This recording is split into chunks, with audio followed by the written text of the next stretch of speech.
عاجل وبالفيديو. فوزي لقجع يتدخل في قضية المجزرة التحكيمية التي تعرض لها المنتخب المغربي خلال مباراة المغرب والكونغو الديمقراطية، والحكم الكيني يعترف بالحقيقة الكاملة ويكشف تفاصيل خطيرة سوف تزلزل كل المغاربة.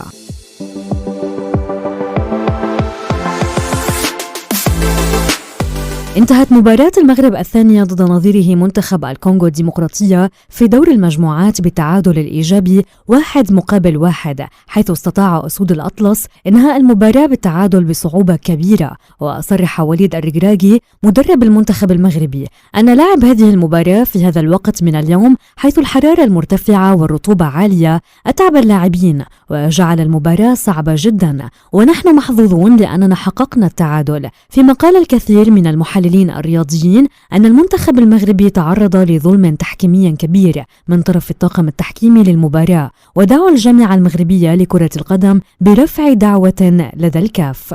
ونشرت بعض المصادر الإعلامية قبل قليل أن السيد فوزي لقجع سيتدخل رسميا في قضية الظلم التحكيمي الذي تعرض له المنتخب المغربي خلال هذه المباراة. وقالت بعض المصادر أن مجموعة من الجماهير المغربية رأوا تصرفات غريبة من الحكم الذي قاد مباراة المغرب والكونغو الديمقراطية، حيث تلقى العديد من الاتصالات الهاتفية أثناء أوقات الاستراحة خلال هذه المباراة وكأنه يتلقى أوامر من عند أحد، بالإضافة إلى منح الحكم ضربة جزاء غير منطقية لصالح منتخب الكونغو. هذا ما جعل كل الجماهير المغربية تشك أن هناك ظلم تحكيمي كبير تعرض له منتخبنا المغربي.